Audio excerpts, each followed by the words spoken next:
Hi, this is Dr. Usha Nandini, psychiatrist from Tanjavur.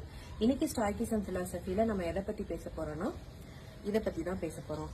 என்ன ma'am வளையல் எடுத்து நீட்டுறீங்கன்னு கேக்குறீங்களா? சர்க்கிள் ஆஃப் கண்ட்ரோல் அப்படின்ற ஒரு கான்செப்ட் இன்னைக்கு சொல்றாங்க.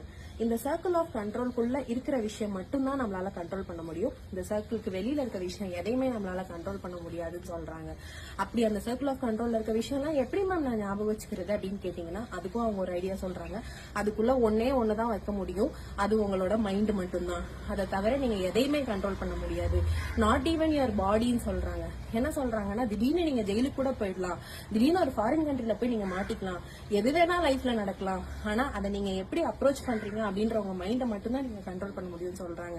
பொங்கல் வருது, அறுவடை சீசன். இந்த சர்க்கிள் ஆஃப் கண்ட்ரோல் பத்தி ஒரு சின்ன கதை யோசிக்கலாம்னா, தண்ணி கம்மியா வந்தாலும் கஷ்டம், தண்ணி அதிகமா மழை பெஞ்சாலும் கஷ்டம்.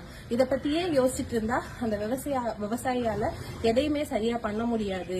அப்போ ஒரு ஏஜ்டா வயசான ஒரு ஆள் அந்த கிராமத்துல சொல்றாங்க, நீ இத பத்தி யோசிச்சுட்டே இருக்கிறதுக்கு இதை என்ன பண்ண முடியும்னு யோசி.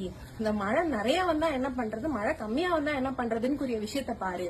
அதை மட்டும்தான் உன்னால கண்ட்ரோல் பண்ண முடியும். அப்பதான் விவசாயம் நிலைக்கும்னு சொல்றாங்க. இதை பத்தி யோசிச்சு பாருங்க. ஹாப்பி பொங்கல். தேங்க்யூ.